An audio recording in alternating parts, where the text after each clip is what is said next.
Welcome to Breaking the Lines Pod. I'm Arland. My name is Akeem, and this is a Premier League podcast.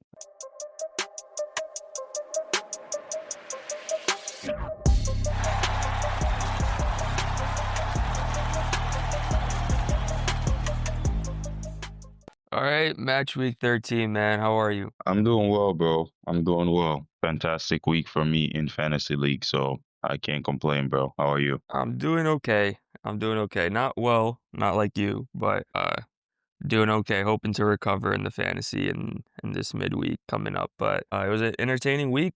Some good results, some good games all around. Yeah, some really good games all around. Some really interesting games and some early goals as well. I don't know if you're able to catch up with some really early goals. Absolutely. Well, I guess we'll start our analysis of the match week and jump into the midweek games and kind of do what we usually do. First up on the list that we had was the Brentford Burnley game. I didn't even realize this, but I actually predicted this one 3-1 for Brentford. So I predicted that one correctly, and I think that was the only one that I predicted correctly this weekend in terms of the exact score. But a good victory for Brentford, man. They keep putting together these victories and these 3 points. They're sitting on 19 points, so pretty good turnaround 13 games in for them. Yeah, a good victory for Brentford. Took them and Burnley a little while to get going, a little late to get going, I'd say. But like we said, they keep chipping away, winning those games, especially with what we qualify or what we'd say as an unexperienced coach. And their new manager there used to be set piece coach, so a good victory for them. Some good goals. I had Thiago in my fantasy, so I'm happy for that as well. Yeah, absolutely. I did see that, and I think he's sitting on 11 goals in the Prem this year. He's the second top goal scorer, if I'm not mistaken. Yeah, I think Holland has a couple more, but in regular people terms, he's probably the top goal scorer. Yeah, absolutely. I mean, insane when you think about it. I was looking at some posts and I didn't even realize that he was Brazilian. He's got 11 goals, 13 games in, and then the record for Brazilians is Bro, is his name 15. is Igor Thiago. I don't know what more you need to know. Listen, man, I would have honestly given him like maybe like somewhere in South America, but I didn't really think about Brazil to be honest. But crazy. I don't know. I find it kind of crazy that Brentford is doing so well. I mean, I think kind of before the season started, you and I would have said that they're going to struggle a bit, and they're doing well. I mean, I'm thoroughly impressed. They have six victories. They do have six losses and then one draw, but I mean, 19 points. When you look at the teams around them, Liverpool have two more points. United have two more points than them. That's got to be a good result. I mean, I was going to mention Spurs being behind them, but I don't even think I have to mention them. But they're doing well. Yeah, they're doing well, like you said. The Premier League table is pretty tight at the moment this year. I mean, I know at the top there's a little separation there, but besides that, everywhere else it's a bit tight. You lose a game, and especially with these midweek game coming up, it's a lot could change. So, I mean, I've been keeping an eye, and I've seen that. So, yeah, but it's pretty tight in the middle there. I remember we said it last week, or yeah, I think on the last pod, but it was like 3 points or 4 points that separated like third place or second place from like eighth and ninth. So Yep. I mean, there wasn't much into it. So yeah, it's a Yeah, bit tight at the moment. So yeah, absolutely. And looking at Burnley on the other flip side of it, I know we discussed sort of Brentford and how well they're doing, but um, Burnley's kind of, I think, doing what you and I would have said before the season. They're kind of right around where we think that they, um, I don't want to say should be, but where we would have thought that they'd be. Um, you think that they could possibly, nick it and avoid relegation? I mean, anything is possible, right? I mean, when you look at it right now, Forrest is on 12 points, just 2 points in front of them. They're sitting in 16th. You have Fulham just a bit in 17 points. They've been having a kind of, up and down season. I wouldn't even say up and down, a pretty down seasons for them in terms of where they're sitting in 15th place, 17 points. And then we have a couple 18 pointers with Tottenham, as you mentioned. So we just have to see. I mean, we saw Tottenham over the week. They lost to Fulham. So you never know. They also finished 17th last year. And not to single hand pick out Tottenham, you know what I mean? But I think you just never know. I definitely think that they're going down, but like we said, it's very tight in the moment thinking about it. And I mean, I think 18 points is still not even bad when I believe we're on what, 24. So yeah, the season is very young, honestly. Yeah, absolutely. Well, we can move on from that game and move into the City Leeds game. And I think that this was a game that you and I both kind of kept tabs on. I listened into it, but Should have brought Foden into my fantasy team. yeah, and I don't think anyone was kind of backing him to have kind of the output that he had, but um, I will tell you, I was one of I think the Premier League official page posted. I was one of the 1 million and something and change people that triple captain Holland this weekend and got 6 points out of him. So Yup. you can imagine how I'm feeling. A bad return for you guys. I had Holland as captain, so I'm right there with you. I didn't triple captain him, but I had him as captain. So I guess we both failed this weekend. The good thing is the other players on my team made up. I was pretty after reviewing the weekend more sad on I put in the Burnley defender, I forgot his name at the moment, over Reece James, and I shouldn't have done that. Not Burnley, sorry, Bournemouth defender and over Reece James, and I shouldn't have done that, but we move Yeah, yeah. Well, it's interesting. This City game is a lot tighter than I think both you and I thought. I mean, I had it at 5-0 and you had it at 4-0. So, way tighter than any one of us thought. I mean, yeah, the predictions that we both had were just crazy to see what the outcome was. yeah, absolutely. And Foden with the first goal and the last goal of the game. And I did see something. Like I said, I wasn't really watching the game. I was more so listening to it. But I did see something about they were saying that Guardiola's second goal should have been ruled offside or something. I don't know exactly what happened there, but I was shocked.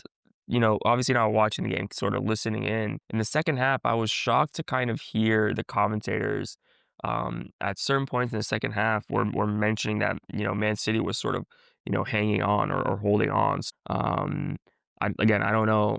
I think commentators say things all the time. I don't know exactly what was going on, but that was kind of shocking to me. I watched the game, and I mean, City were even in the first half, like you said, it was first goal came in like the 50 at 50, I mean, first minute, whatever you want to count it as. But I think the about 50 seconds in or so. And like you said, we both predicted 4-0 and 5-0 win for City, thinking that they were just going to go out there and kind of like, rip Leeds apart. And it was complete the opposite. I think after the first goal kind of stunned Leeds. And I mean, there was chances after, but it wasn't as the old City as we knew City to be. I mean, the second one came from I believe, from a set piece. So it wasn't even like, City playing brilliant football as they normally would. It was just, kind of them getting the job done and then, going into halftime 2-0 up. I think the coach for Leeds, Daniel, changed his system. I think, believe went to a back three.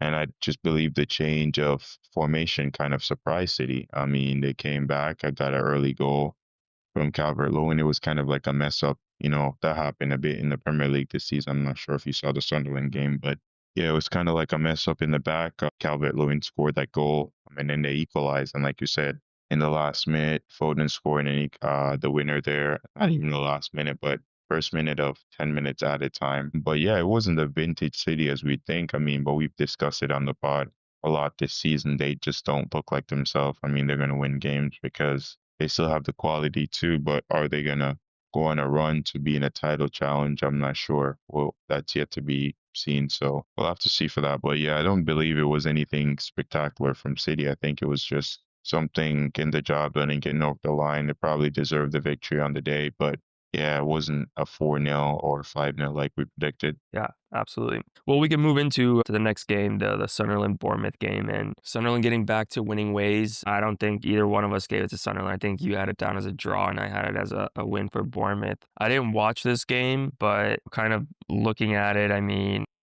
Some good goals, mate. What a penalty. I'm not sure if you saw that penalty, but it's definitely up there with Baltimore's penalty earlier this season. I'm gonna have to check it out because I did not see that. But I was kind of looking it over, and I saw that Bournemouth had gotten a red card, so I thought that that might have been something that Sunderland took Uh, advantage of. But I'm just looking at it. I mean, it was in the yeah, last, that didn't play a factor at all. I yeah. mean, Bournemouth kind of threw the game. Tyler Adams scored one of the goal of the season. Also, I mean, sorry I missed that talking about the penalty earlier, but Tyler Adams scored a goal from about half field. I I mean, did see that one. I did see that yeah, one. goalkeeper off his line. It was a brilliant goal. Bournemouth was 2-0 up, and mean, and then Sunderland just fight back. So yeah, I mean, it was kind of it could have went either way, but we kind of seen the fight from Sunderland so far this season. They're a team that just doesn't give up. They've shown that to us at Stamford Bridge. They've shown that to you guys there at their place. So yeah, we've kind of seen that from Sunderland. I don't think Bournemouth was ready for that, especially going 2-0 up so early in the game. Yeah, absolutely. And one thing to note with this Sunderland team, I actually just saw today they're losing 7 players to AFCON. So I think that that's going to be a challenge for them going forward. But they've definitely been impressive. And I mean, this is an impressive victory for them. They've had a That's couple this season. That's going to be a huge challenge. I didn't even pay attention to that, to be honest with you, but that's going to be a huge challenge for them. Let's see. I mean, they did sign a bunch of players, so let's see how they navigate this period. But I believe 7 players from any squad would be a huge challenge. Nevertheless, Sunderland, the team that they're doing well at the moment, but newly promoted. Yeah, absolutely. And again, I don't know how many of those are starters, but I mean, a squad player is a squad player, and the importance of them is you can't really speak to it because every player counts. But seven's a lot, man. I don't know. We'll see kind of how they fare. I think AFCON players leave December 15th, so whatever teams catch them after that, it would have been a good time to catch them. But impressive victory, impressive victory. Sunderland's been having an impressive season, so I don't think we can say it's really surprising, but we've both given Bournemouth their flowers this season, and I think that beating them is a good 3 points for them. Yeah, now, like I said, I think being 2-0 up early kind of Bournemouth went into kind of the coasting. I think they thought they won this game early in the game, especially with the early 2 goals. But it's their first time playing Sunderland this season. I don't think Bournemouth was ready for the intensity. And having watching the game, yeah, it just was one of those games. And Sunderland fought back in the game and got the deserved what I believed victory. From their point of view, especially at home. So yeah, I don't think it was any of those where you can feel hard done by. Yeah. Bournemouth had a couple chances to even extend the lead and kind of messed it up. So Yeah, yeah, and it's interesting because I'm just looking at Bournemouth's form, and they didn't win a single game in November. They lost to City, lost to Villa, tied West Ham, and then lost to Sunderland this past weekend. So it was a tough month for them after somewhat of a good start. You know, Iraola manager of the month.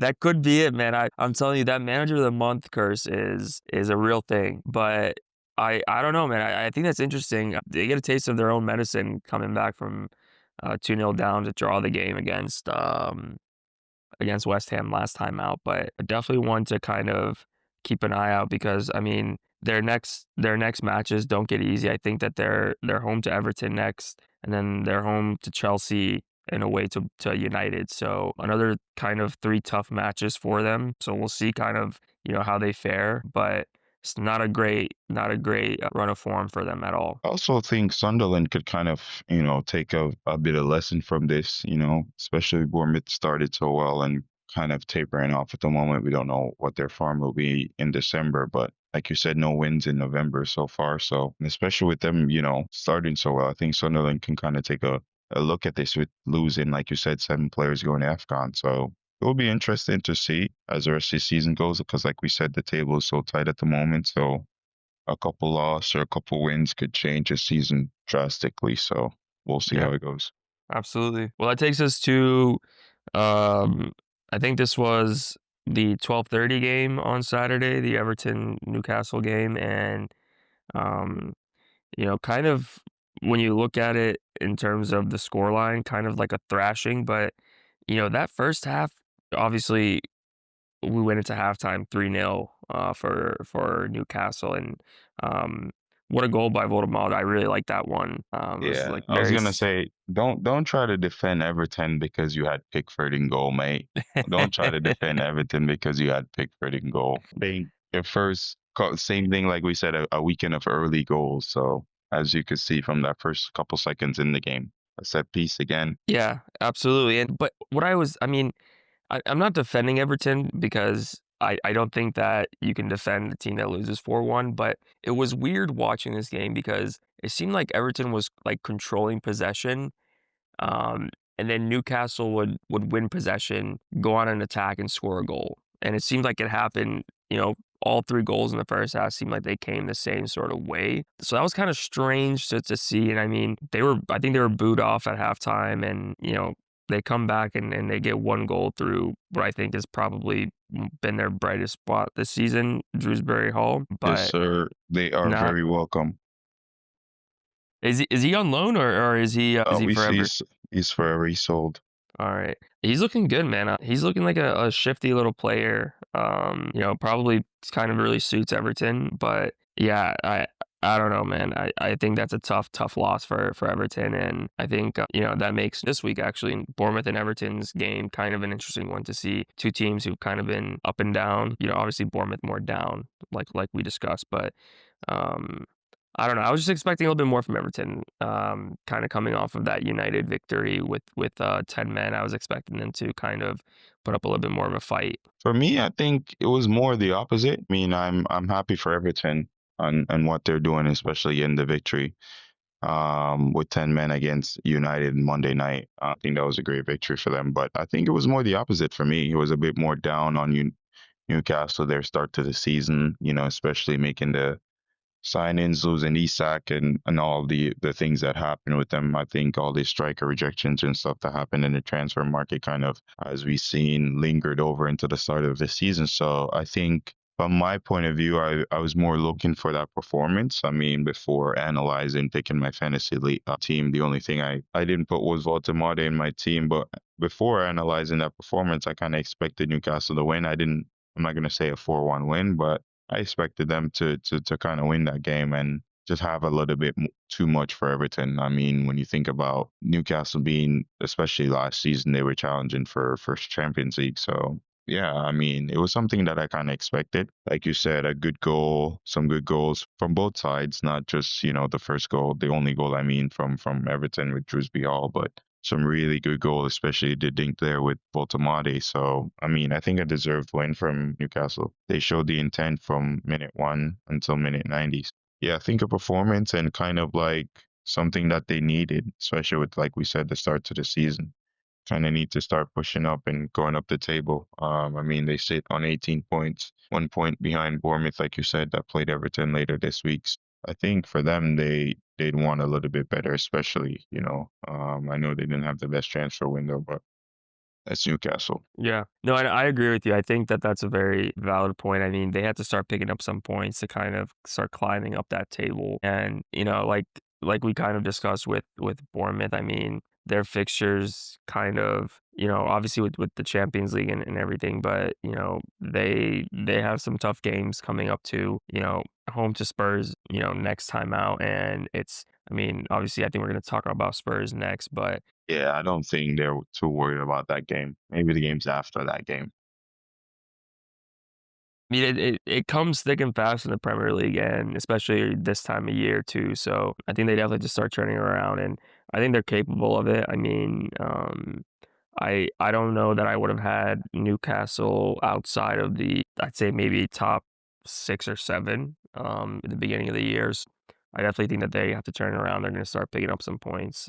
For Everton, I mean, um, you know, they're tied on points with Newcastle, 14 points. I don't know what their goal would be for this season, but I don't know. I don't think that they'll get sucked into a relegation battle, but I don't know what their kind of hopes are. I'd say they're kind of right in and around where they want to be, probably from around that like 10th spot to like that 15th spot is kind of what I think is realistic for them. Yeah, and like we said, I mean, right now we have, let's say, Fulham in 15th place on 17 points, -2 goals, and then we have, let's go all the way.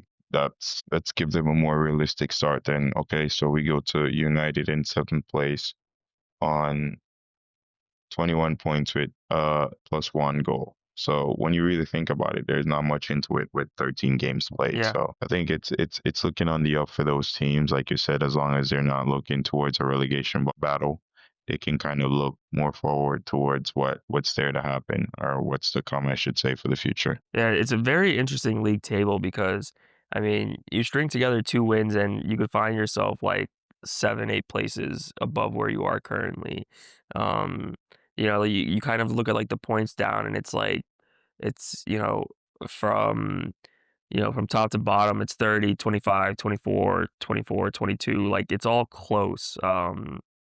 So interesting to see what happens, but enough about the hammering that Everton took at the Hill Dickinson. Let's move on to the Tottenham Hotspur Stadium where things are not moving so well for Frank there. Booed off at halftime, I believe.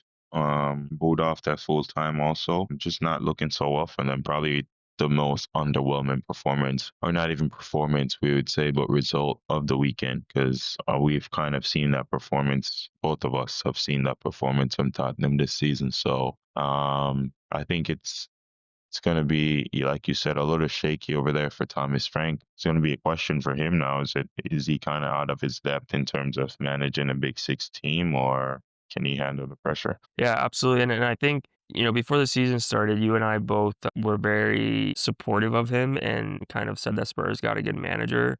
Um, and I don't know where the disconnect is in terms of him to the team, his style, his players, if they are his players or not. I don't really know where the disconnect is, but they played Uh, poor. I don't think it's very evident. Obviously, he's in the position that he's in, and we're here obviously on a podcast, so it's not our position to speak. But I think any football fan, neutral or even the Spurs fan, can tell you it's very evident at the moment.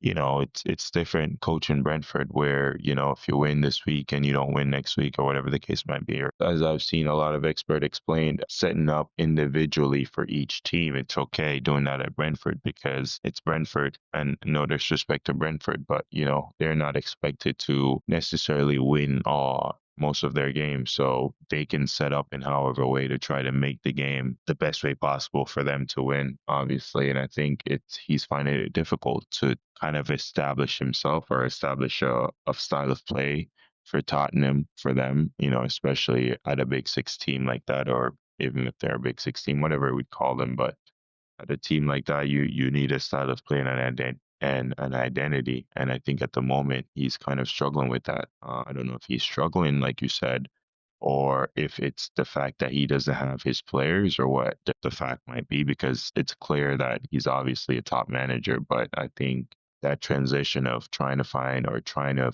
have an identity as a team, he's definitely struggling. Yeah, and part of that, I think part of the reason I kind of will stick up for him is, I mean, you look at his sort of starting lineup, and I know that Spurs have dealt with some injuries this season, right? You look at their injury list, and it's pretty long. I mean, James Madison, who you would say is a starter for them, no question. Bissouma, who I think has been in the past few years at least a critical part of their midfield. Kulusevski, who's an important player for them, I think probably one of their most influential players. And then obviously Dominic Solanke, who we haven't really seen too much of him in a Spurs jersey because of injuries. But you kind of look at that midfield and you have Archie Gray, Bergvall, and Polina, and I don't think it's necessarily a bad midfield, but you can't be just necessarily good or okay in the Prem, Um, Yeah, but at the same time, we're talking about a Fulham team that we've talked about that has struggled.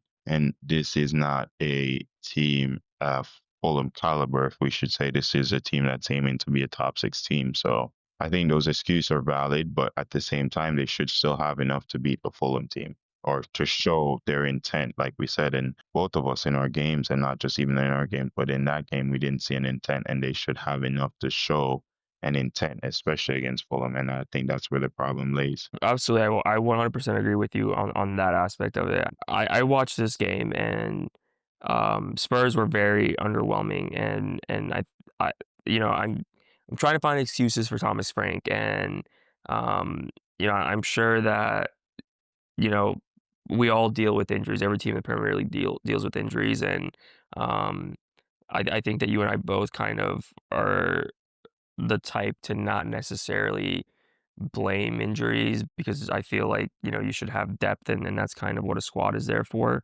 But I just think that that's tough. I mean, I don't think necessarily that midfield starts if any three of those start in the midfield if they're fully fit. And then defensively, I mean, um, I think they're probably worse defensively than they are going forward. Spurs. I mean, you hear shouts about Van de Ven being one of the best defenders in the league. And I know, one player doesn't defend. I feel like there has to be more leadership, more kind of accountability there.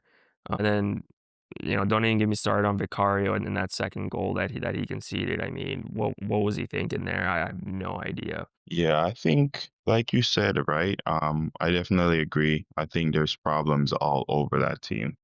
It's not something that just arose this season. I mean, like we said, they finished 17 last season after losing, I believe, 22 games, if I'm not wrong.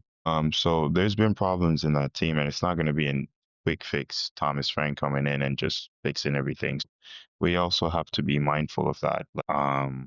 As we've mentioned earlier on the pod. So I think something to just keep in our minds as well. But I think the problem lays, like going back to the point I just made, is you want to see as a fan base, you kind of can understand that, the Bergval or whoever they might have in that team, because I'm not a Tottenham fan, so I'm not sure who they rate and who they don't rate. But Vicarios and the Van de Ven and the other center backs that they have, or the Jed Spence, the Poros, those of the world, they're not the best players, out there, and they're not going to compete and win you a league. But at the same time, like you want to see an intent from your team, especially after listening to a couple Spurs fan, but I mean, we both can speak about it because we don't have the experience ourselves. But from hearing fans that match going fans that go to the game every day complain about ticket prices and stuff like that, etc. With especially with Spurs, building that new stadium, I think you'd want to see a bit more, especially like we said, against a team that's struggling like Fulham. So, I understand, like you said, obviously, I'm there. I don't think every team is going to be our team where you're going to be rich enough to spend money and can have a squad. So certain players are going to be essential, just like they are to us, because as much as how we have, there's just players that we can't replace, right? But yeah, I think at the same time, like you want to see that intent from your team. You want to see what they're working on at training. You want to see their style of play. You want to see things that similar that you've seen the week before, and obviously improving on stuff that didn't work. But at the same time, an intent, a dominant intent, at least if you're a big six team like Tottenham is aiming to be. And so I think at the moment, the fans are not seeing that. It's a little bit disconnect, and it's very understandable. I mean, I'm a Chelsea fan. We've been there. Obviously, things are looking a bit better for us at the moment, but I've been there myself. So I think I can understand, and I can understand why the fans would feel that way, understanding the context of everything that's going on around the club. So I don't think it's something against Thomas Frank, but yeah, I think it's something more at Spurs itself as a whole. Yeah, and I agree with you. I agree with that. I think it's I don't think it's an easy job to turn it around just because of their history. I think it's one that just needs time and the right person. Well, I mean, I guess we'll see. We'll see if if Thomas Frank gets to see the year out and kind of build on it. I do think he's a decent manager. I think it's interesting that you bring up the fact that he's used to the Brentford style of kind of preparing for a game based off the opponent. And changing that a bit is different, but we'll see. We'll see what happens, and I think that kind of concludes Saturday for us. And obviously some good games, a lot of goals. Both teams scored in every game, so I think that's a good thing. I think that kind of shows what the Prem's about. But moving into Sunday and bright and early Sunday morning at 7 a.m., Crystal Palace hosted United, and um, I don't know if you got a chance to watch this game, but United obviously with a 2-1 victory, and neither of us gave it to United in the predictions, but I think they were a bit fortunate. I watched this game from start to finish, and I thought United played sort of exactly the same that they played against Everton. I was not impressed with them at all, and I think I don't know. I'm starting to for United at least. I'm starting to believe that that team and that style of play and Ruben Amorim, I'm starting to believe that those things don't necessarily go together well. Just because watching them the last couple of obviously watching them throughout the season, but I just think that in games where they should be taking the game to the opponent, they're not. And I think that style of play has a lot to do with it. I mean, I just don't think you need 5 defenders, against an Everton with 10 men, not even 10 men, but with 11 men, let's say. Same thing Crystal Palace. I mean, it's almost like you're just setting up just a counter and try to hit teams on the counter. And I don't know. I don't think that long term that's going to be a viable solution for them,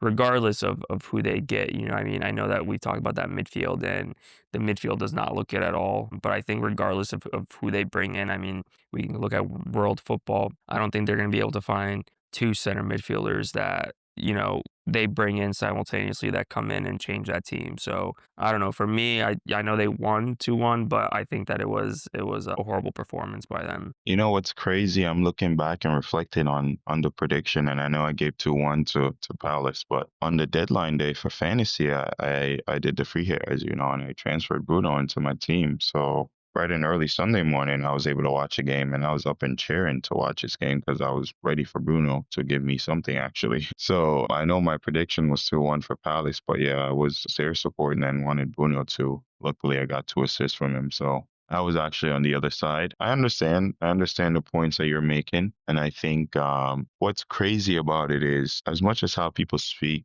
about the formation and stuff like that, I'm not one of those that actually mind the formation from the coaching point of view, because I believe that the formation is there and it depends on how you deploy it and what you want from the formation. As each coach, that's what you get. Obviously, you're covering the pitch in different spaces that you'd want to hit, that you think you can help your team defend and also attack the other opponents and be threatening, obviously, is your main two concerns. So I'm not too as bothered with the formation as others are. I also believe that, even in the first goal, it was a mistake from Euro, as you've seen. Yeah. I don't think it was something that we don't expect United to play brilliant at the moment, so it wasn't something that happened. If that I was so upset about, and from my side watching the game, I guess my takeaway from it was, the mistake happened, and also watching United. I think like some of the problems that you're mentioning, I think where it really lies is they feel more defensive because of the center mid. And also, I'm a little bit, we'd have to see as the season goes, but I'm a little bit skeptical of buying Embuemo. Embuemo is a great player, but Embuemo, Cunha, and Bruno Fernandes to play in that system and not be defensive, if you know what I mean, because they're not necessarily known. I mean, I think Mason Mount would be more of a fit for that system if he wants to be offensive, because you have to press, you know what I mean? Like you have to Hmm. have those number 10 pressing, the striker pressing, and also possibly bringing the wing backs up in the opponent's half to kind of press. So I think I'm not sure if that's what he wants, but I would imagine that's that the idea. That's where he sees his team in the future. And I'm just not sure if those 3 players specifically, Embuemo, like we said, Embuemo, Cunha, and Fernandez, I'm not sure if they fit into a team that's going to do that. So it kind of forced them to be a little bit more defensive, if you know what I mean, in terms of sitting back. And the formation looks a little bit at the moment, like you're saying, like it's a problem. But I think if he gets the right players, he can employ it in the way that he wants it, because you know what the Premier League requires. But he's going to need a couple more Mason Mount like players in those number 10 position, players that can also work off the ball. You know what I mean? But that's my like biggest thing with that is and I completely agree with you. Those 3 players, I think, you have to, for this system to work, you have to press as a unit, right? You have to have everyone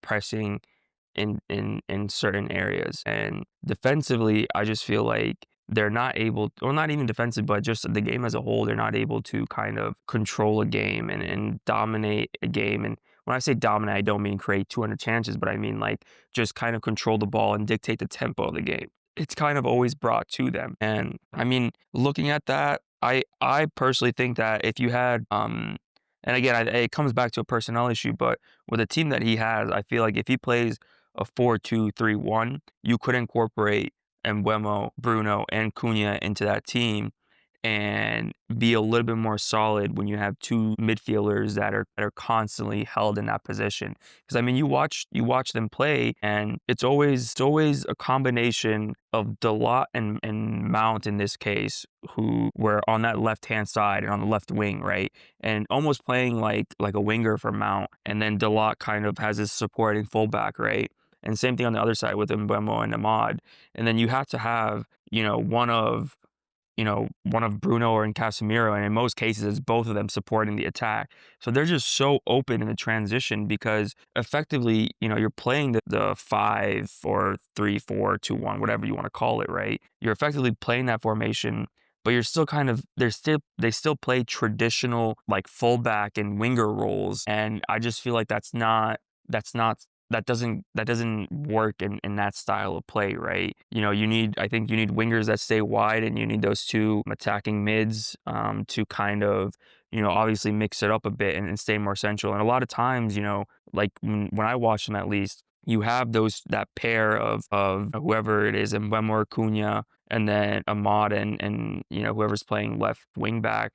They're kind of within 2 yards, 3 yards of each other, almost playing like a traditional fullback and winger. And you look at the center of the field, and now it's up to the center mids to provide support. So there's no cover whatsoever. And I know you have three center defenders, but it's not like one of them is stepping into that CDM role to provide that extra cover there when those two midfielders go forward. So it's the system as a whole for me. I don't see it. I don't see how it's like being implemented, right? It's for me at least. It just doesn't seem like what I've seen that system done in the past, whether it's with Conte or in the Premier League. I know when Sheffield was in the Premier League, they played that system, and they perfected that sort of that center back stepping in. I don't know.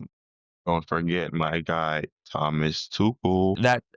And that too, right? So it just doesn't seem like it's being implemented, the ways that we've seen it be Yeah. implemented in the past successfully. I think you made some great points. I think earlier, like I said, I didn't have a problem with the system or the system being deployed. I think I worded that I said that incorrectly. I don't have a problem with the system being played.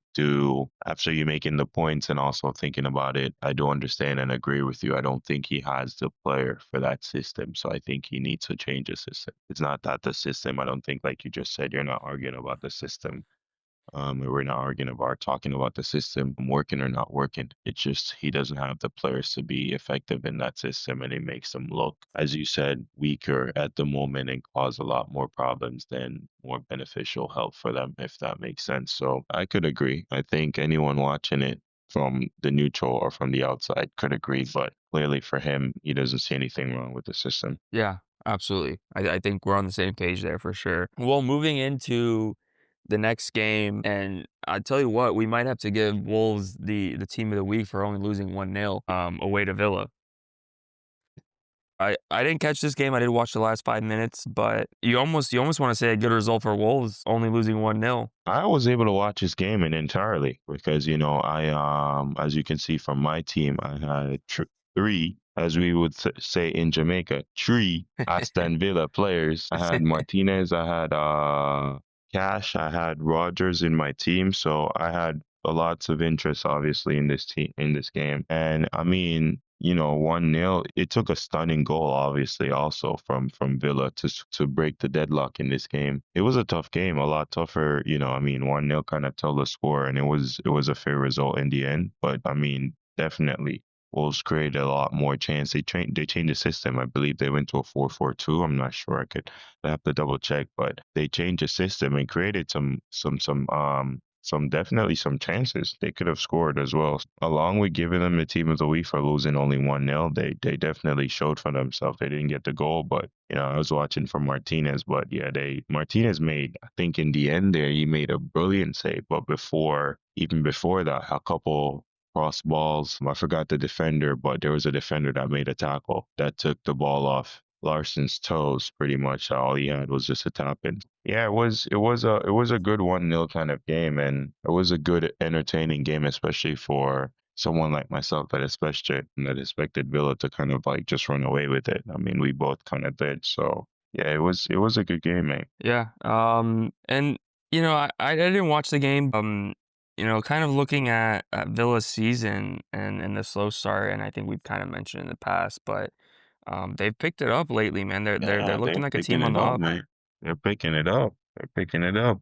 They're Yeah, I looking mean, good up there as well. I think they're what are they right now? Sorry, I'm just double checking. But yeah, yeah, we're just behind us 20. Well, yeah, I had to check that. We're just in front of them because of goals we yep, scored. So yeah, good. They're picking it up for them, you know. So well done, especially after the slow start. I mean, we were concerned a little bit, but to see them, especially tied on points with us, that's a good season. Let's see how the next couple games go. Like we said, a lot could change with these midweeks.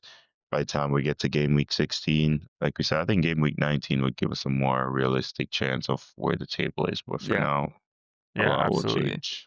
And I think that Villa's turnaround just kind of shows you how quick things can change in the Premier League, right? You could be Yeah, looking like you're down and out, and few game weeks later, you're in a completely different position. So props to them. Good victory for them. I mean, I think that we both expect a little bit more goals, but 3 points for Villa in the end is you know what we both thought would happen, and that is what would happen. Moving on to the Forrest Brighton game, and a 2-0 victory for Brighton. I actually watched this game, and there could have been, I mean, 2 goals in this game does not do it justice. There could have been 10 goals in this game. I mean, there was chances, both sides had chances. I think, Brighton obviously had a little bit more, but an insane number of shots in this game. It just seemed like kind of towards the middle of the first half, towards the end of the first half, they started kind of, going head to head in terms of chances, one chance on one side, one chance on another side. And, maybe they're not like insane great chances, but, you've seen goals finish from those chances in the Prem before. So I was kind of shocked that it ended 2-0.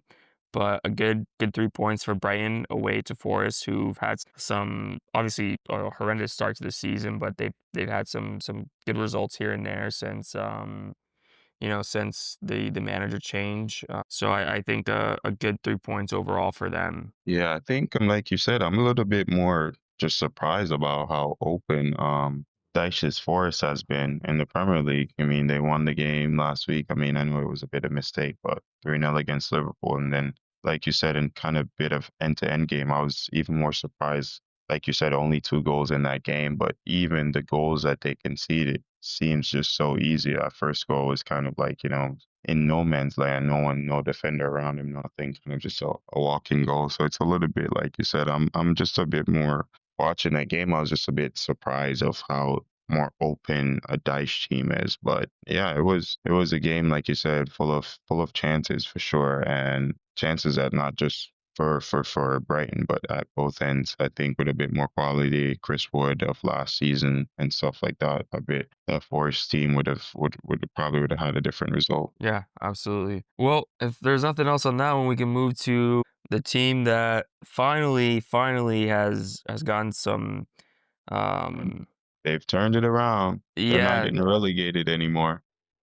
kept the clean sheet, changed the way they approach the game a bit. I mean, I watched this game as well, and West Ham went down to 10 men, and Liverpool kind of really stuck in there and went to go grind the result out. I mean, he made some substitutions and brought in some players that, like taking out Florian Wirtz and bringing in Curtis Jones, who's somebody that plays a little bit deeper in that midfield. And seeing that, I think put it into perspective that he knew he needed those 3 points. And um, it didn't look as shaky. I still didn't think Konate looked great, but there was one chance Liverpool was up 1-0 and Jared Bowen cut inside at the top, kind of top corner of the box, a little bit more central, and I thought he was going to put it in, and he missed it. And after that, I mean, West Ham didn't really create much, and then obviously the red card that I think is hard to explain to anyone, Yeah, that the is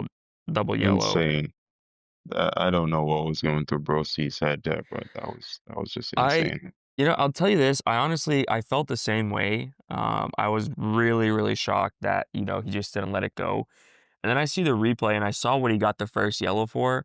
And I kind of understood him, and I think that I didn't really see this anywhere in terms of anyone saying this, but yeah, if you watch that replay, he gets a yellow card for throwing his hands up after a call is made. His back is to the referee, so it's not like he could have said anything to the referee, and he's quite a distance away. And he throws his hands up and gets a yellow card, and I think about myself in particular in the heat of the moment, and I might have done the same thing as him, to be honest. So I still think it's a silly, silly red card, but I mean, it's from looking at it from a player's perspective, getting a yellow for throwing your hands up. I mean, I don't know that I would have accepted it. Yeah, I agree when you look at it from that perspective. And I mean, I'm not saying it's a silly red card because I agree with the referee. As you know, we have our issues, especially with the PGMLO on this show. I'm just thinking about his team and what's at stake and his team needing him and all of that stuff. I'm not thinking about that because I believe, like you said, the first yellow card was silly. And there's so many things that we could talk about that's these refs do that, we could go on and have no podcast itself about that. But yeah, I'm just thinking about the maturity level and especially the player that it happened to, a player that's coming through what he's been through, with the scandal and stuff like that. I just think I'm thinking of it from that point of view, but I definitely understand, like you said, I think any player in that moment would just be frustrated. And a lot of players have shown their frustration. I've seen it in other matches, even this weekend. So, yeah, I can understand it from that point of view. I'm more looking at it, like I said, from his team and just him letting his team down in the moment. Yeah, absolutely. But overall, I think a good victory for Liverpool, right? I think they turned it around. Like I said, I think that they kind of switched up their style of play. Isak gets a goal, which I think that he was I don't want to say absolutely awful before he got the goal, but he had some misplaced passes, some wild shots. So I don't know, but I think it's Yeah, a I think he needed the goal. yeah, I had yeah. Gakpo in my fantasy team, so for watching the game, I think it wasn't anything fantastic. Like you said, change the style of approach, also dropped Salah to the bench, adding Words on the wing there and playing, believe so. Who did they play right back? Was it at It was what is his name? Joe Gomez. yeah, Joe Gomez. So just kind of going back to a little bit more solid for them, even against West Ham. Unlike you, like you said, I mean, I think West Ham offered a bit more threat than Liverpool would anticipate. But at the moment, with the form that Liverpool's going through, anything is possible. So I think it was a good win. Obviously, it took them a little bit to get going in that game. But yeah, kind of when you're in the form that they're in at the moment, a clean sheet and 2 goals they'll take that and move. So yeah. Yeah, absolutely. Well, that brings us to the last game of the match week, and I think the most anticipated game of the match week, and maybe even arguably the season so far. Chelsea Arsenal in a 1-1 draw, and I think you actually predicted 1-1, so you got this one spot on. We both got 1-1. Yep. That's all Yeah. we got this weekend. Yep. It was it was an entertaining game. I mean, I think, I'll give you my perspective as an Arsenal fan. I think it was is a bit frustrating. I think that Chelsea really frustrated us in terms of their approach to the game. I think that they were, very aggressive, pressed very well. They didn't really allow much time for us to kind of, settle down and influence the game, up until the red card. And then even after the red card, it just felt like, it felt like from the Arsenal point of view, we couldn't sort of get going into that sort of control that Arsenal have had in games. And I'll say that I think from watching Arsenal, I think that's the first time I've seen that this season where a team hasn't allowed them to do that. But I think, obviously props to Chelsea. They went down to 10 men and they held on. They, obviously got a goal, so they were winning in that second half. They were up 1-0, and then Mikel Marino got one and kind of saved us a bit, I'd say. But there wasn't many chances. I mean, I think that there was, from an Arsenal perspective at least, I think that there was the Martinelli shot, which, was not a great shot, and Sanchez saved it, I think, comfortably. And then there was one more at the top of the box. It was kind of the same sort of shot as Martinelli's. I forget who it was. I think it might have been Mikel Marino, if I'm not mistaken. But other than that, You had the Timber header there that you took off your yes, first. yeah, yeah, that Timber header, which I think that, I think obviously I think Gyökeres would have put it away, but if I'm being honest with you. I don't necessarily. I think that that would have it would have been the narrative would have been, I think, for me at least, right, would have been that we stole that game if that chance had gone in. I didn't think that we deserved, anything more than we got. But I was impressed by Chelsea. I mean, I think obviously, having Saliba out for some reason before the game and having kind of that makeshift I don't even want to say makeshift, but the two center back pairing there that is not our center back pairing traditionally. Um, it was interesting because um, I think Chelsea really causes problems when I think it was João Pedro, right? João Pedro was playing forward Yeah. Yeah. when he was dropping back and forcing one of those center backs out of position, and then the wingers would just push up so high as he was dropping back. And so I think that caused a little bit of confusion with the back line and sort of how to kind of navigate that. Also, the midfield area I think was like it was weird watching a game where so often the midfield was not existent from Arsenal's perspective. I mean, there was some holes in that midfield before the red card where I was just wondering what is going on, where the center midfielders are. And I think that's just because they were being, dragged out of position to kind of contest sort of in the half spaces just on the outside of the center mids. Um, I think it was a good game, frustrating game from my perspective, just not seeing Arsenal being able to kind of do what kind of they do. But I think Chelsea played very well. Yeah, I can agree, and I can understand the point of view from an Arsenal point of view because I believe, in the position that you're in, taking the context of everything, I could understand that, especially like you said, going down to 10 man, you'd expect to kind of like win that game. If we were on the other side, it would be the same thing. So I definitely understand that perspective. I think for us, we spoke a little bit earlier in the week on the pod and off air, and as I explained to you, for us, it was a game where I watched enough of both teams, so I definitely appreciate always. I talk to you, as you know, we talk a lot every day, almost, and in memes and stuff. So we talk a lot off air, but I watch, as we always talk, a lot of Arsenal off air. So like you said, I appreciate the analysis, especially from your side, because I believe watching them this season, I mentioned it to you that there was just something different about them this year. You know what I mean? Like, they just beat Bayern. What was it, 4-1 or 3-1 in the week before? Beating Spurs as well. And we had lost to Bayern, so, and especially just making Bayern look completely non-existent on the pitch. So, going into the game, it was a little bit kind of, especially where we are, a little bit worrying for us. But, from our point of view, like, especially watching that game, I think for me, I can't be anything else but proud of my team because you know what I said to you before, like, it was a game for us to see where we're at, level up, and kind of see where we match up. I haven't seen anyone. I know, Mikel has these famous words that he said about City, but in my famous words now on the pod, I haven't seen anyone do anything that we did to Arsenal this season. You know what I mean? Especially with Arsenal that I've seen been playing. So before the red card and even after the red card, I was just happy with the way my team showed. Obviously, we can feel the way we want to feel about the result and stuff like that. But even coming out there with a 1-1 draw was even more just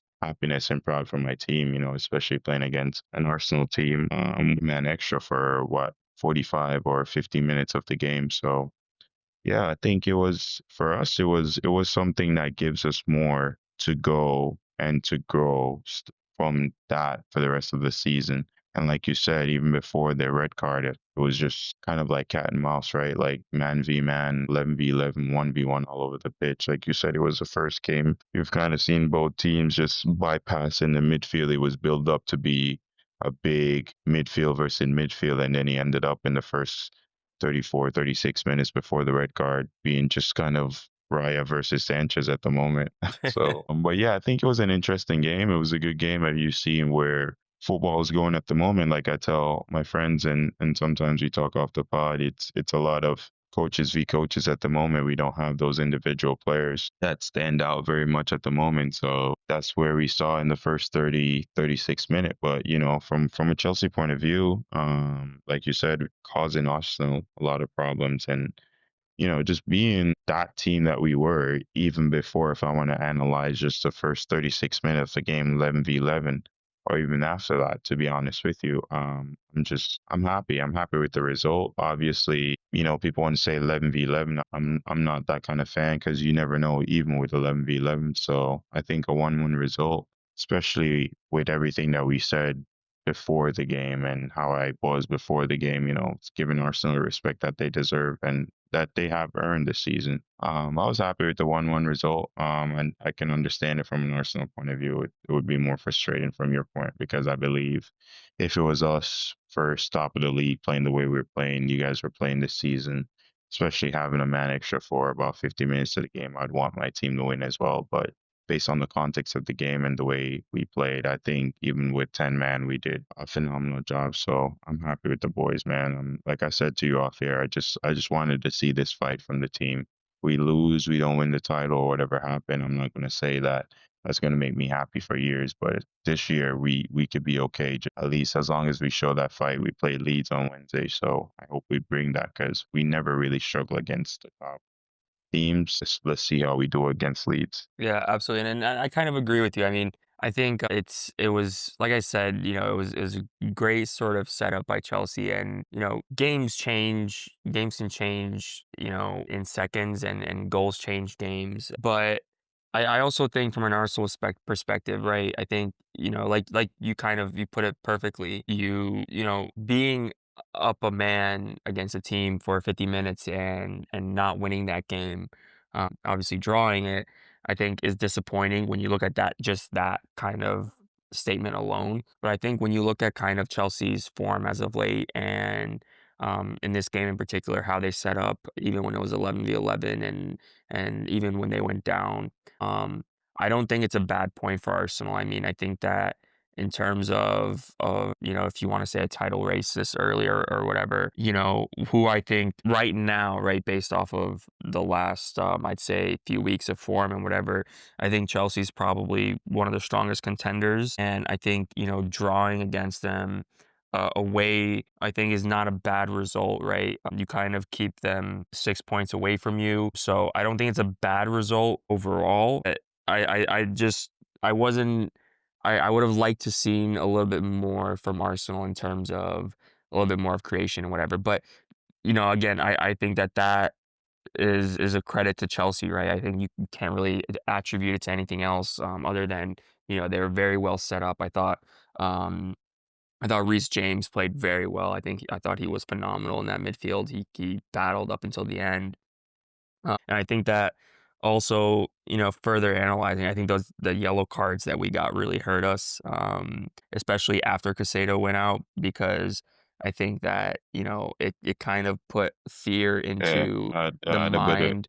pressure to the referee for sure. Yeah. And I think that that's even why, um, I think that's why Arteta made the change at halftime, bringing Lewis Skelly in for Oh, Calafiori, a who hundred percent, 100%. who I would have liked to have seen Calafiori just because I feel like he has a little bit more influence on the game. And I watched Lewis Skelly midweek in the Champions League against Bayern, and he was not great. And Funny he was part not. is he came in and didn't he get like a red? I don't know how, not a red, a yellow. Like, was it like 10 minutes in? Yeah, yeah. It was like within 10 minutes in, he got a yellow, and it was just for something dumb when you look at it. But again, I don't necessarily think you can nitpick things and say this is why this happened in this game. I Yeah, just think that it was a good. yeah. It was just a funny thing that happened. Yeah, I think it was a good setup by Chelsea. I think that, Enzo, it really showed that Enzo Maresca did his kind of homework and he had a game plan together before the game. And I think that that's, from obviously not a Chelsea fan perspective, but I think from looking on the outside and kind of trying to have a neutral viewpoint on it, I think that that shows that you have a coach who seems like he's the right man for the job. Relaying it back to like how we talked about Moriam earlier, I think that Enzo really seems like he works on the little details that can get you ahead in a game, and I think that you want that from a coach. Oh, 100%. And I think I saw obviously a lot of that over the weekend and I was happy to see that. But, from us Chelsea fans, I don't know about who I speak for, but I believe when I say this, I speak for majority of them, that we've seen that from Enzo time and time again. I mean, you know me personally, off the pod, we speak a lot about soccer, and you know my opinion on Graham Potter, Pochettino, and all the other managers that we've had, especially since the Clear Lake era has started. I'm sure you've gotten a few text messages of me expressing or something, my feelings towards him, but I'm pretty sure you can be honest and say, for whatever, a lot, as long as Enzo's been here, I'm sure you probably have received. But yeah, he's been class for us. I mean, I've said it to you last week off air. I mean, the difference with him is with Arteta. The difference is going into that game that we said, or that I said, was we had him, and I've seen him set teams up, or our team up, to be absolutely, spot on sometimes, especially PSG, but not even PSG, just from the a lot of games last season. I mean, some games we were close, but some of the ideas that you see that he has is phenomenal. But like you said, I think the difference, or like I said, I think the difference right now between him and Arteta, where Arteta is Arteta had to go through those trial and error for his team, and you can finally see his team building in the image that he wants his team to be. And I think along that way, with the trial and error, he also, refined himself and made himself a better coach, which everyone does in whatever they do. So he had to get to this level before he's at the moment. And I can understand that. That's why, as you know, I have a lot of respect for him. But I think the difference with Enzo is, he had also, you have to think, he coached at Man City. He had Man City under 21's team, or under 23's team. He was also at West Ham, for their assistant coach. He was Pep's assistant coach when they won I think, the quadruple. He went to Leicester. So along the way, he was able to do his trial and errors. So, and then he was also, in my opinion, blessed with a better team than Arteta was given when he first started at Arsenal. So I think for him, you know what I mean? It's, when I look at the Prem this season, I know we have to play Leicester. I mean, Leicester, sorry, Leeds, or later this season. But we talked about it off air. I kind of wanted to see. I wouldn't say necessarily a too harsh race, because I believe Arsenal is better than us at the moment. But with the other teams slipping around, I'd love to see us kind of express ourselves like we did on Saturday, on Sunday, like we did. So yeah, it's exciting. It was a good show from us, so it would be exciting to see, and I kind of want to see how it goes. Yeah, absolutely. I agree with you. Interesting. It makes the rest of the season sort of interesting. I mean, obviously it's one game, right? But I think everyone in the Prem loves to kind of make narratives based off of the most recent result, and we're kind of seeing that. So it makes it interesting. That concludes match week 13. Going into 14, getting up to halfway there. It's going to be obviously it's midweek, so we're recording this on Monday night. Let's see when we can get it out by, but we'll do our predictions and see what happens midweek. Yes, sir. Let's go. Match week 14. All right. First up, Bournemouth Everton. What are you thinking? This will be a good game. This will be a very tight game to call. I don't even know which way to call this game, because both teams just came off of a loss and they need a win. I know Bournemouth is home. I'm gonna go. Semenyo just came back as well. I'm gonna go here. I'm gonna go with a 2-2 draw here. 2-2.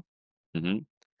All right. I'm actually gonna go 3-1 Bournemouth. I think Bournemouth get back to winning ways. Hopefully Semenyo can get something. Or I don't even care if Semenyo gets anything. I don't think he took him out this week, but we'll see. Next up, Fulham City. What are we thinking on this one? Fulham City. City has to win. I'm gonna go 3-1 City. All right. I'm gonna go 3-0 City. I think they'll just be too much for Fulham. Must have not And heard about Raul Jimenez, bro. Um, and watch Holland score a hat trick midweek after all those triple captains. It's just bound to happen. Next up, Newcastle Spurs. I think I know which way you and I are both leaning on this one. What's the result? I'm gonna go 2-0 Newcastle. All right, I like that. I'm gonna take it one further. I'm gonna go 3-0 Newcastle. I think Spurs might score though. Now we predicted that Spurs go in and they're up 2-0 and win the game. Arsenal, Brentford. Oh, I didn't even see that. That's gonna be a good game. Yeah, That's I at the think it'll be a Emirates, tough so game. Yeah. That's at the Emirates, so I think it'll make it, obviously a yeah. little bit more. But I think it's still tough. I mean, given Brentford's form and we'll see kind of what team Arteta puts out. I'm gonna go 2-0 on this one, but I think that it will be a tough game for them. I'm gonna go 2-1 Arsenal. All right. Brighton Villa, a good game. I think both teams Yeah, kind of in decent form lately. I'm hoping for a draw on this one, mate. I have to. They're both behind me, table wise. I think, especially 22 points or a draw, I think would be perfect. But I'm What gonna go for I think it'll be a good game. Rogers. They're seeing Villa this weekend, I think, it would be interesting. I like you said, I watched the Brighton game versus Forrest and I know they won 2-0. Villa also won 1-0, but I don't think it was any performance that was stunning from either team. So let's go for 1-1. 1-1? Okay. I like that. I like your idea of a draw. I think it'll be a draw too. I'll go for 2-2. 2-2 draw and a John McGinn fifth yellow card of the season, which means that he'll miss out next time out against Arsenal, bright and early 7:30 Saturday morning. Burnley, Crystal Palace. This is an interesting game as well. I think obviously Burnley, not great results, but they're at home, and I think every time I've seen them play at home, they play decent. So I'm Yeah. not really sure. I don't want to just give it to Crystal Palace, but I think Palace will win. Um, I'm gonna go for a 3-2 Palace. I'm gonna go 2-1 Palace. All right. Wolves Forest. What are you thinking? This is a an all relegation contender affair. I'm gonna get Wolves, getting some points on the deck, and I'm gonna go 1-1. Okay, I like that. I'm So gonna have to give it to Forest. I'm gonna give it 2-1 to Forest, but I don't know if you saw this. I saw a tweet actually today, and somebody was I think it was a Wolves fan actually. He tweeted there were 13 game weeks in, and a triangle still has more points than Wolves. And I thought that was funny. the Wolves fans are too funny, man. At least they can laugh at it, right? Which is a I don't know if it's a good thing, but I'm saying it's a good thing. They have to find humor in the moment. Have to get through it. Next up, Leeds Chelsea. What are you thinking? Hopefully, we can win and keep a clean sheet. I'm gonna go 2-0 with my heart. All right. I'm gonna go 3-0. I think Chelsea will play very well. I did see that Enzo said that Reece James won't be in this one. So, That's fine. I don't with think we should Caicedo need. out too, who do you think is gonna be in there? Enzo and Santos? Maybe Palmer makes his return. I'm hoping that I don't think we'll start Palmer from the start, but I think Enzo could be in there. Possibly we played Malo in there as well. So it would be interesting, as you said. I didn't really consider the fact that we're going to be without Caicedo. So it would be an interesting one. But yeah, I don't think either way. I don't think we should need either of those players. Not disrespecting Leeds, but if we want to do anything meaningful this season. Yeah, So absolutely. I agree with you. Next up, this is an interesting one. Liverpool at home to Sunderland. It's an interesting game. What are you thinking? yeah, I think this is going to be. I think Sunderland's gonna fight, man, as we know. So I know I'm gonna give Sunderland a goal. Liverpool needs to win. I'm gonna swing the other way. I'm gonna go 2-1 Sunderland. Wow. Okay. Interesting. I'm gonna go 2-1 the other way. I'm gonna go 2-1 Liverpool. I think G's Liverpool gonna have to win. G's gonna hate me. That's on the Instagram post for the poll that automatically means you're not getting to vote for him. Last game, I think this is a Thursday 3 p.m. game. United West Before Ham. I even predict anything about this game, I never thought I'd say this, but I miss Jurgen Klopp. Well, And you why know is why? that? Is because I don't understand. Remember last weekend, and I can think about a couple weeks, but I'm going to give you two specific example. Man United is in one competition. Are they in another competition this year? No, might still be an FA Cup. Are Let's they say knocked two. out of that? They have one game a week for the moment. International breaks back. Everyone's back. We have players coming. See players coming in on the Wednesday if you're that lucky, or we're gonna say possibly mostly Thursday, and some on Fridays, right? We had Yep. kickoffs 7:30 for our time, but 12:30 for them on Saturday. We had games on Sunday. Man United had a kickoff on Monday. Man United, one game per week. This week again, after playing on a Sunday, where all of us have played, I even after them, playing before them again this week, they get a whole until Thursday to rest. I just know if Jurgen Klopp was in this league, my days, man. That would not have went under the radar as much as I felt like that has went under the radar, man. It's very valid. It's actually very, very valid. So That's let's funny. see. I think they have enough time to win, especially against a poor West Ham team. Especially with them, you never know. But I'm gonna go 2-0 United. Okay. I'm gonna go 3-1 United. But one thing to keep in mind, I think, with United too is I think AFCON players are leaving December 15th. If they do not get Cunha and Šeško back, I don't know who they're gonna play in those positions because Ahmad and Mbeumo are gone. If Cunha and Šeško are still injured, who plays? Because I've looked at their bench the last couple weeks and they have no attacking options on their bench whatsoever. Attacking. They have no option on that bench whatsoever. The body language and the intensity I saw from Mainu when he came on, there's absolutely no way you'd want to rotate that guy into that midfield. Yeah, Yeah, I think absolutely. at the moment, yeah, they're a bit lucky. They're a bit short in every area that you can think about it.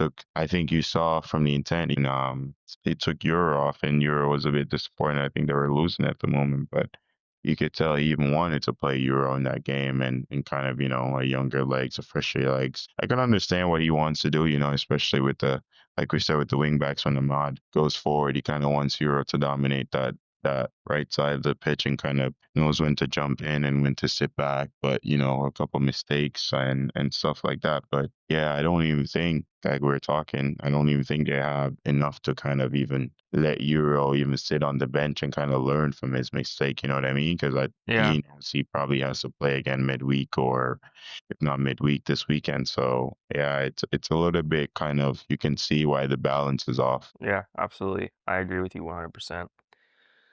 Well, that kind of concludes this pod. Match week 13, done and dusted. Looking forward to midweek games in the Prem. Always interesting to see what happens in those. And I think, I don't think that there'll be many surprises, but you never know, right? Yeah, you never know, honestly. So I think it will be interesting. It's midweek games, as we said, the table's tight. So I think there will be lots of surprises, actually. The table changes every game. So I'm actually a little bit worried about Leeds on our side. So let's see. Let's see how it goes. Mate, you got nothing to worry about. I'll tell you right now. You're good. Listen, I know my team enough.